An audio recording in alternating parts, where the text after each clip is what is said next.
Mesdames, Messieurs, bonjour, très heureux de vous retrouver sur Panafricaniste TV, la chaîne de télévision des panafricanistes. C'est votre chaîne de télévision, c'est vous qui apportez d'ailleurs le meilleur dans cette chaîne de télévision. Bienvenue à toutes et à tous à cette autre édition de Parole panafricaniste. Comme à notre habitude, grande interrogation. Afrique, contentieux historique, la Turquie renvoie-t-elle Macron dans ses cahiers? Je me reprends. Aujourd'hui encore, Afrique, contentieux historique, la Turquie renvoie-t-elle Macron dans ses cahiers? Pour mieux comprendre la situation, mesdames, messieurs, laissez-moi vous lire justement la teneur de ce communiqué et de ces lettres à l'endroit, on va le dire ainsi, de la France. République de Turquie, ministère des Affaires étrangères. QR 23, 27 août 2022, déclaration du porte-parole du ministère des Affaires étrangères, l'ambassadeur Tanju Bilgic, en réponse à une question concernant les déclarations du président français Emmanuel Macron visant notre pays. Il est écrit, je cite, « Il est extrêmement regrettable que le président français Emmanuel Macron ait fait des déclarations visant la Turquie ainsi que d'autres pays lors de sa visite en Algérie. Il est inacceptable que le président français Macron, ayant du mal à affronter son passé colonial en Afrique, notamment en Algérie, tente de s'en débarrasser en lançant des accusations contre d'autres pays, dont la Turquie. La Turquie, qui prône l'amitié plutôt que l'hostilité et qui figure parmi les partenaires stratégiques de l'Union africaine, développe jour après jour ses relations avec l'Algérie et d'autres pays du continent africain. Ces relations, fondées sur la confiance mutuelle et le principe de gagnant-gagnant, progressent dans le respect de la volonté des pays eux-mêmes. Si la France est d'avis qu'il y a des réactions contre elle sur le continent africain, elle devrait chercher la source de ces réactions dans son propre passé colonial et dans ses efforts pour poursuivre encore ses pratiques à travers les méthodes différentes, et elle devrait essayer de les reparer. Le fait de prétendre que ces réactions sont causées par les activités des pays tiers plutôt que d'affronter et de résoudre les problèmes liés à son propre passé, c'est non seulement un déni des faits sociologiques et de l'histoire, mais reflète également la mentalité déformée de certains hommes politiques. Nous espérons que la France atteindra le plus rapidement possible la maturité nécessaire pour faire face à son propre passé colonial sans accuser d'autres pays, y compris le nôtre. C'est signé justement de l'ambassadeur de France, oui mesdames, messieurs, Tanju Bilgic, et bien sûr ambassadeur de France du côté de ambassadeur de Turquie en France, il faut le préciser. Voilà pourquoi nous nous interrogeons également ce matin. Afrique, contentieux historique, la Turquie renvoie-t-elle Macron dans ses cahiers?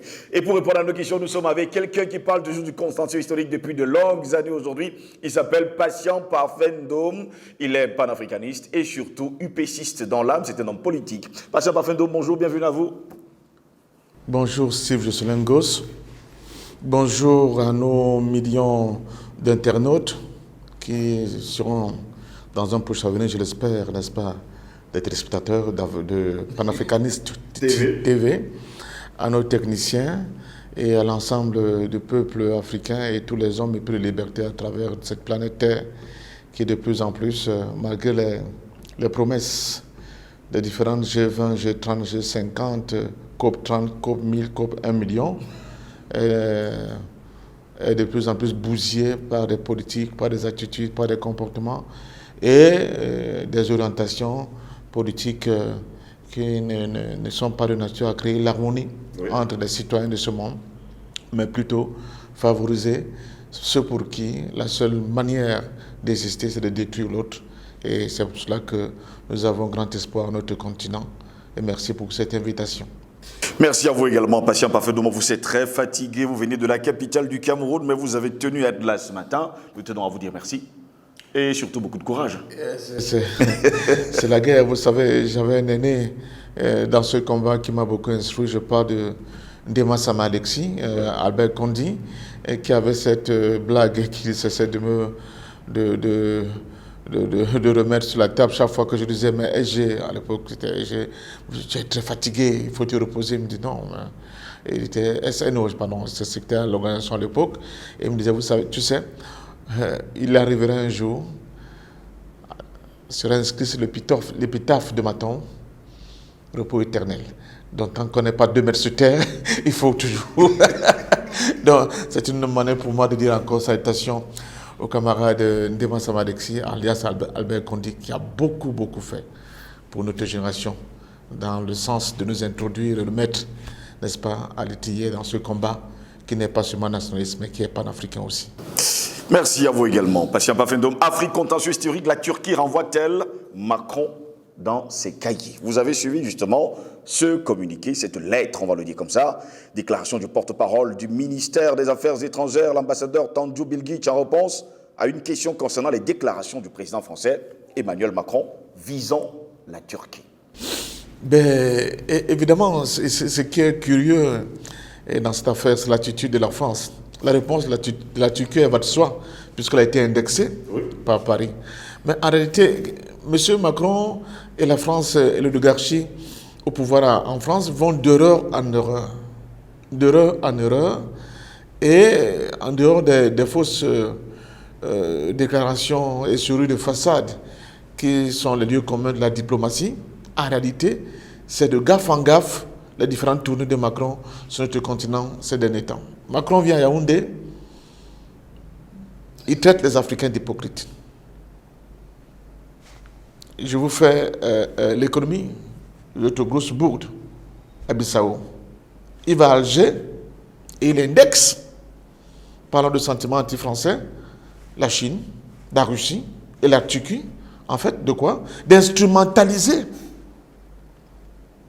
les Africains et leur jeunesse pour avoir ce sentiment vis-à-vis de la France. Cela pose deux problèmes. Le premier problème est celui, évidemment, du refus de voir l'histoire. L'histoire, j'allais dire difficile, l'histoire violente entre ce pays qu'on appelle la France et le continent africain. C'est ça la question du contentieux historique. Tant que la France va continuer à avoir les œillets bien placés devant ses yeux pour ne pas voir ces réalités-là, effectivement, il va être difficile pour elle d'amorcer ce nouveau virage. Souhaité par tous les hommes épris de paix et de liberté à travers le monde, même les Africains, comme nous qui avons tant souffert de cette relation. De voir cette Afrique et de voir le monde avec les exigences de cette purge nécessaire. Il faut purger ce contentieux historique. Deuxièmement, ça pose une question qui, à mon sens, peut avoir un trait avec du racisme. C'est-à-dire que ce soit M. Macron, que ce soit Mme Ursula von der Leyen, qui nous disait que, mais vous écoutez, depuis quand les Africains réfléchissent par eux-mêmes. C'est-à-dire, on met en avant un élément d'ordre psychologique qui est très grave. C'est-à-dire que ces gens sont des attardés mentaux. Ils vont demeurer de grands enfants, à vitam aeternam. Comment peuvent-ils donc pouvoir penser par eux-mêmes, réfléchir par eux-mêmes, avoir des exigences de leur dignité et de leur respect, s'ils ne sont pas manipulés par quelqu'un? C'est là où l'affaire est très grave. Et c'est pour ça que j'ai l'impression que l'oligarchie politique occidentale en général, peut-être elle est un peu surprise, mais surtout dépassée par les dynamiques sociales qui sont en train de traverser notre monde aujourd'hui, qu'elles sont complètement larguées. Il faut un autre personnel politique capable de lire et de comprendre la marche du monde, les évolutions de ce nouveau monde, pour être à la hauteur de pouvoir discuter, travailler, avoir des relations qui permettent que nous puissions avoir, n'est-ce pas, des comportements normaux vis-à-vis d'eux, sans que ça ne débouche sur des clashs, comme c'est le cas de manière permanente de plus en plus vis-à-vis de la jeunesse africaine. Donc cet Occident-là doit le comprendre. Les Africains sont des êtres humains comme tous les êtres humains. Continuez de nous dénier cette valeur humaine, comme le faisaient les John Foster du temps de l'apartheid. Ça veut dire que vous avez un chemin mental éculé qu'il faut complètement balayer. Mais hélas, le monde ne va pas vous attendre. Les Africains, moi encore. Donc vous serez surpris de jour en jour de constater qu'une nouvelle Afrique est en train de se bâtir, elle est en train de prendre son envol, elle crée de nouveaux paradigmes qui vont certainement ne pas, dont vous serez incapable de vous y inclure, et qui auront pour conséquence l'éloignement du point de vue culturel de cette Afrique-là vis-à-vis de vous. Et c'est vous qui serez les grands perdants de cette histoire. Et, excusez-moi, j'ai mal le dit, les derniers votes à l'ONU le démontrent à suffire. La surprise avec laquelle l'Occident tétanisait se rend compte que le monde en général, même pas l'Afrique, mais le monde en général, prend une nouvelle orientation, prend un nouveau virage qui n'est pas en droite ligne de ce qu'eux, ils ont toujours imposé à cette planète. Je crois que c'est là le fond du problème. Donc l'ambassadeur de Turquie ne fait que rappeler à la France une réalité que même un aveugle voit aujourd'hui. Et cette réalité-là, elle ira en s'accentuant plus la France, l'Occident en général et leurs élites vont continuer à commettre des bourdes comme cette énième bourde de M. Macron à Alger. Et nous demandons au peuple de France, nous demandons au peuple occidentaux de prendre en compte cette nouvelle donne politique, diplomatique et géopolitique. Parce que peut-être l'espoir des relations qui pourraient avoir du sens encore entre notre continent, notre Afrique et cet Occident passe par cette prise de conscience de cette population occidentale. Parce que sinon, elles seront ceux-là qui vont payer le plus cher de cet aveuglement, n'est-ce pas, stratégique de leur élite. D'ailleurs, on commence à le voir aujourd'hui avec l'explosion des prix, n'est-ce pas, de gaz, de pétrole, oui, et les incidences que cette explosion a dans les économies occidentales. Tout simplement parce que cette élite politique occidentale, par son aveuglement, à servir des lobbies, à servir ce que j'appelle ces happy few-là, ont déclenché une salve de sanctions qui aujourd'hui, dans leur effet boomerang, sont en train de rendre la vie difficile aux Occidentaux eux-mêmes. C'est là le paradoxe de cette élite qui, habituée à être obéie au doigt à l'œil, ne s'est pas rendu compte qu'il y avait un déplacement de curseur, j'aime bien ce mot, oui, et qui aujourd'hui produit les effets que nous connaissons. Donc, la Russie, mais avant je l'ai dit, la Turquie, mais bien avant la Turquie, je me souviens encore de M. Sarkozy qui s'est rendu en Madrid pour essayer de tenser le Premier ministre, le nom m'échappe toujours, espagnol de cette époque-là, en nous disant, mais écoutez, pourquoi? Parce que le Premier ministre de cette époque, qui était un socialiste, avait pris une décision de régulariser tous les sans-papiers africains qui se trouvaient en Espagne. Alors Sarkozy a dit, attention, l'Europe ne sera comment dire ça, recevoir toute la misère du monde. Il est hors de question que tu prennes ces décisions-là. Alors, ce Premier ministre a rigolé, a regardé M. Sarkozy en disant, mais nous, on a les statistiques qui nous démontrent que plus de 80% de ces demandeurs d'asile chez nous, ils viennent de tes anciennes colonies. C'est toi et la France, c'est vous qui avez un problème. Vous ne pouvez pas nous demander aujourd'hui de répondre de manière humaine à une situation, à une catastrophe créée par vous et que vous continuez d'entretenir par le biais de France CFA. Là, c'est mon ajout. Donc voilà, ils n'ont pas vu. Silvio Berlusconi, l'ancien Premier ministre italien, le dit et le redit chaque fois qu'il a l'occasion de le dire, que le problème, c'est la France. C'est vous qui avez un problème avec ces colonies à qui vous refusez de donner une indépendance réelle. Et c'est pour ça que je peux ajouter Jacques Chirac, vous vous souvenez, oui, quand il rappelait aux Français que ce que vous avez dans vos poches et dans vos porte-monnaies, en réalité, c'est l'argent issu du pillage que nous commettons sur ces gens-là. Donc, quand ces gens-là sont chez nous et que vous essayez de commencer à hausser le ton, faites attention. Et cela donne du sens. Quand mes prédécesseurs, nos prédécesseurs, ceux qui sont battus pour une indépendance réelle dans notre pays, le Cameroun et l'Afrique, dans le cas, par exemple, du Cameroun, Ruben Mouniobe et ses amis disaient Koundé Iseki. Ça veut dire que cette indépendance qu'on veut nous octroyer, ce serait une indépendance factice. Elle ne sera pas entière, elle ne sera pas totale. C'est ça le problème. C'est ce que rappelle l'ambassadeur de Turquie, tout simplement, à M. Macron et la France. Ils nous ont donné une fausse indépendance qui n'a pas de sens, mais ils détiennent les manettes de notre souveraineté. Et nous, on ne peut pas rester indifférents à cette réalité-là, n'est-ce pas, en plein 21e siècle.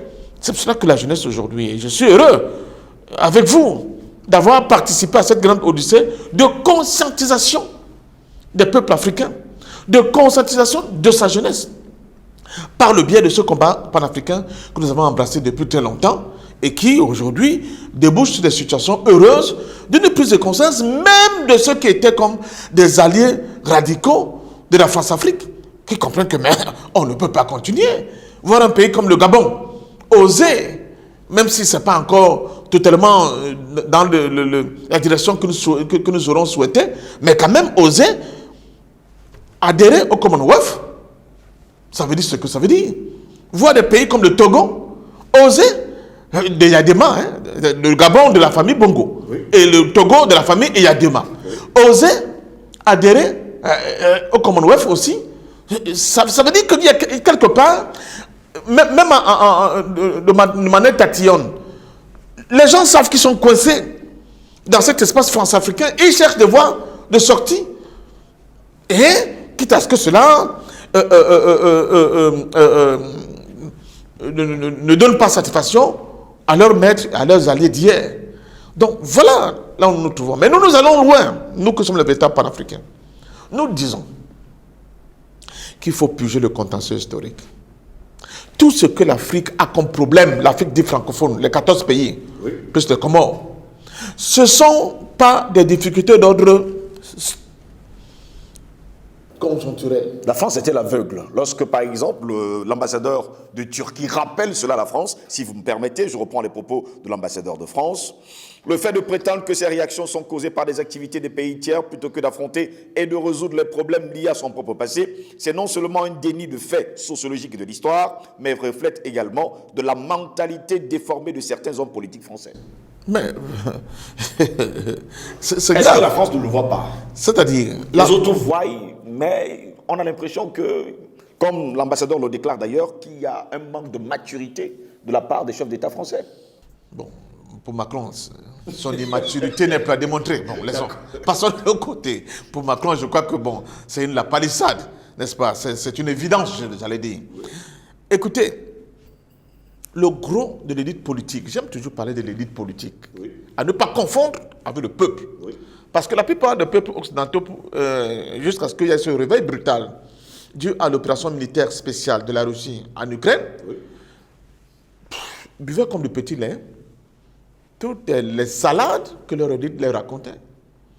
Et leur faisaient croire qu'ils étaient les plus forts, ils avaient les économies les plus robustes, etc., etc. C'est avec cette crise qu'ils découvrent en réalité que ce que les lanceurs d'alerte, même dans leur propre pays, leur disaient a du sens.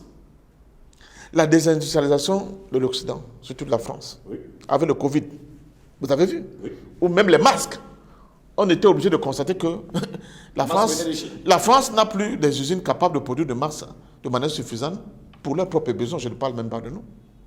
Il fallait que les Chinois, dont on est en train de taxer, soi-disant, l'influence en Afrique aujourd'hui, viennent au secours de cette France-là. Donc ils ont commencé à comprendre qu'il y a une réalité économique qui n'a rien à voir avec les discours laudateurs de leurs dirigeants. Cette réalité économique, elle est claire.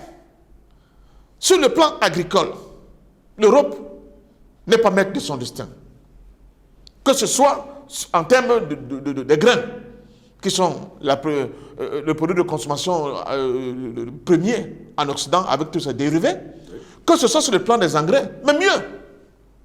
Cette crise a permis au peuple de la périphérie, comme ils nous appellent, eux ils sont le centre, qu'on se donne leur chapeau à Samir Amin, de regretter mémoire, ce grand économiste égyptien qui avait mis à nu cette supercherie.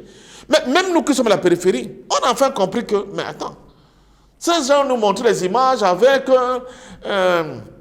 des laboureurs mécaniques, ils nous montraient comment le Middle West américain, on avait l'impression que c'est eux qui sont les champions de l'agriculture. Avec cette crise, qu'est-ce qu'on constate? On constate que, Si la Russie et l'Ukraine ferment totalement, la famine s'installe dans le monde, mais aussi en Occident. Pas seulement chez nous. Ils ferment leurs ports. Il n'y a plus d'exportation de grains. Mais aussi de l'engrais. Attention. Mais aussi de l'engrais. Et on se rend compte que les centrales d'achat qui se trouvent en Occident, où nous on allait s'approvisionner, n'étaient qu'un grand bluff. Quel est donc l'intérêt pour nous de continuer d'entretenir ce bluff en achetant chez eux, ou de l'acheter directement chez ceux qui produisent et ces grains et cet engrais? Voilà l'essence du monde multipolaire.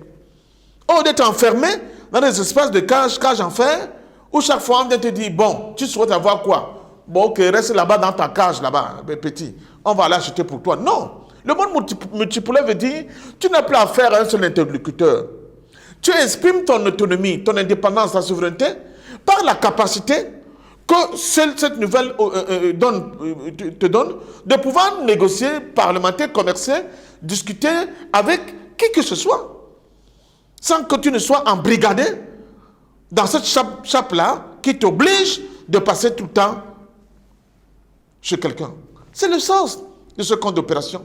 Oui. Tu ne peux rien faire tant que ce n'est pas, n'est-ce pas, labellisé, j'allais dire, autorisé à travers ce compte d'opération, avec tout ce que nous savons. Eux, ils prennent tout chez nous.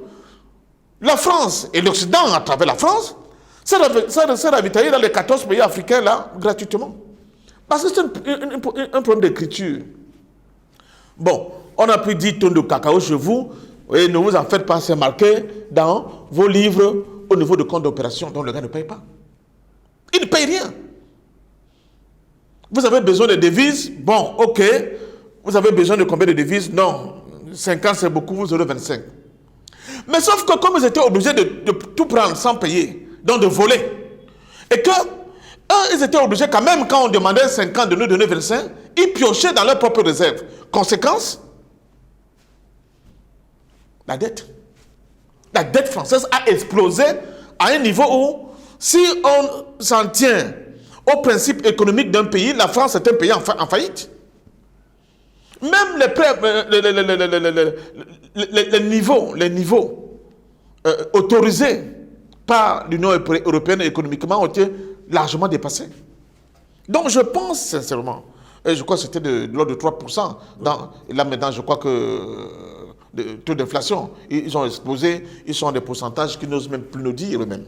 Parce que moi, les statistiques de ces gens-là, je vous ai toujours dit ça sur ce plateau, je ne crois plus beaucoup depuis le jour où j'ai découvert qu'il y a cela des décennies, que l'histoire de l'Afrique ne compte que 1% dans le commerce mondial était une connerie, une chimère. Je ne crois plus du tout au bavardage de ces gens-là. Bon, donc je pense sincèrement qu'il faut une nouvelle élite politique en France. Moins raciste. Je ne rêve pas, mais je dis moins raciste, et qui prend en compte la réalité de la géopolitique mondiale. Si nous continuons de fonctionner avec l'élite politique en Occident telle qu'elle est là, je crois qu'on n'en a pas encore fini avec des remarques aussi acerbes, aussi inamicales que celles de l'ambassade de Turquie. Je vous pose une question simple, je veux bien comprendre.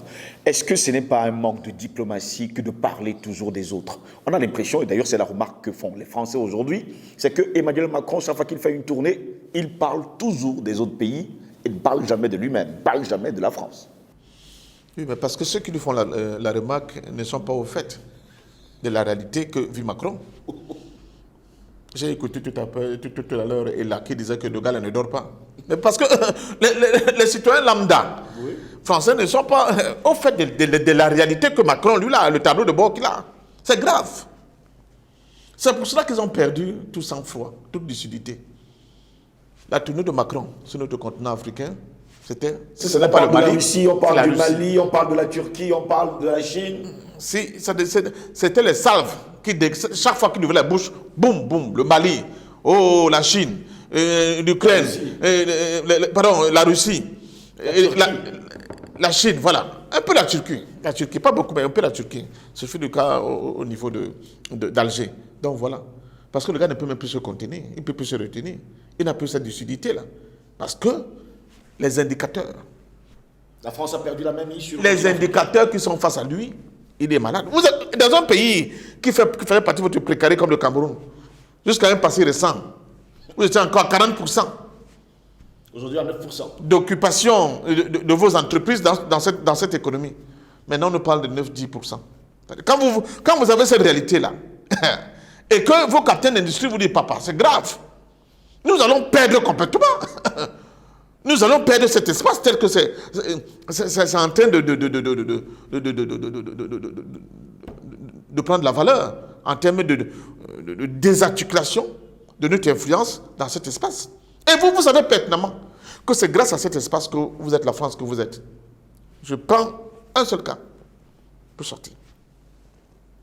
La question, les remarques qui étaient faites par les propagandistes, moi je les appelle les journalistes, hein, les propagandistes dans les médias français là, c'était de dire, l'Allemagne avec Merkel, c'est vraiment la bêtise.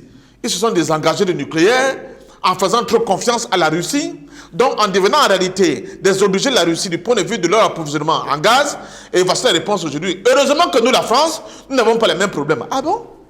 Bravo, Paris, vous n'avez pas les mêmes problèmes. Pourquoi vous n'avez pas les mêmes problèmes? On n'a pas les mêmes problèmes parce que nous avons conservé notre parc nucléaire. Bravo, bravo. Mais sauf que, ce qu'on ne dit pas, pour être cohérent, c'est que l'essentiel, l'uranium enrichi qui rentre dans vos parcs nucléaires et qui vous permet de tenser tout le monde et de dire même au Japon, vous pouvez lui construire les EPR, sont les nouvelles centrales nucléaires françaises, selon dit avec beaucoup de sécurité et moins de consommation.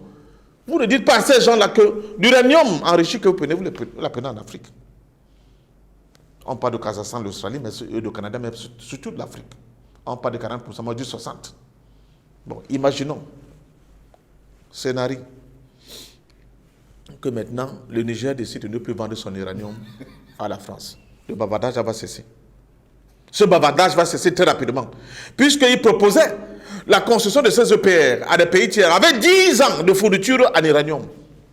10 années en fourniture de ce combustible. Ils prennent ça. Il n'y a pas une once d'uranium qui sort sur le sol français. Pas une once. Donc, je pense que nous vivons une ère nouvelle et nous appelons nos dirigeants africains. C'est vous mon problème. Ce n'est pas la France. Ce n'est pas ce que dit la Turquie. C'est les dirigeants africains qui sont mon problème. Prenez avant le corps la nouvelle réalité mondiale. C'est le moment. C'est pour ça que je crie chaque jour. Je dis, je veux l'unité politique de notre continent maintenant.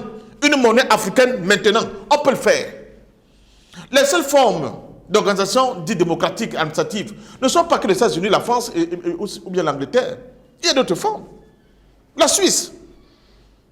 Faites un débat pour nos téléspectateurs du système politique et administratif suisse. Vous allez voir par exemple qu'il y a beaucoup d'avantages pour nos monarques qui tremblent à l'idée de perdre le pouvoir.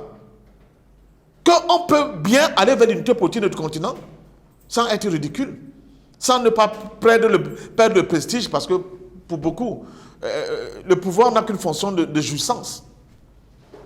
Il n'a pas de fonction de sérieux, de détermination pour tirer complètement nos peuples vers le haut et combler le retard abyssal que nous avons vis-à-vis de ces gens. Abyssal vis-à-vis des statistiques, mais pas abyssal parce qu'il suffit qu'on s'organise, qu'on se discipline surtout la discipline et l'organisation, nous allons le rattraper très rapidement. Donc c'est à eux, la balle est dans leur camp, c'est eux qui pour l'instant nous créent des problèmes. Merci à vous, patient parfait d'homme d'avoir été des nôtres. C'est moi qui vous dis merci, et merci surtout aux initiateurs et à ceux qui encadrent des projets comme ce projet de Panafricanist TV. Pourquoi? Parce que moi je suis de Yaoundé et curieusement, il y a des gens qui m'ont vu, ils m'ont dit merci. Pas parce que je fais beaucoup de débats dans les autres chaînes, mais ils me disent, moi je ne peux même pas avoir d'autres chaînes puisque je suis sur un bouquin colonial. Oui. Mais à travers le web, je suis sur Panafrican TV. Et dites merci à M. Ngos, dites merci à tous ces invités, à vos techniciens, parce que vraiment, c'est un véritable travail de sape que vous êtes en train de produire et nous ne pouvons que vous dire merci. C'est vous dire, quand les gens crient là, on cite les influenceurs. Bon, on cite les influenceurs qui sont chez eux, mais en réalité, c'est parce qu'on évite de dire que le véritable coup de canon a été déclenché sur le sol africain. Ça encore, c'est une autre forme de racisme. Merci pour cette invitation. Mesdames, Messieurs, au plaisir de vous retrouver très prochainement sur Panafricanist TV. Restez sur notre chaîne de télévision. L'information y est en continu. Bonne journée à toutes et à tous.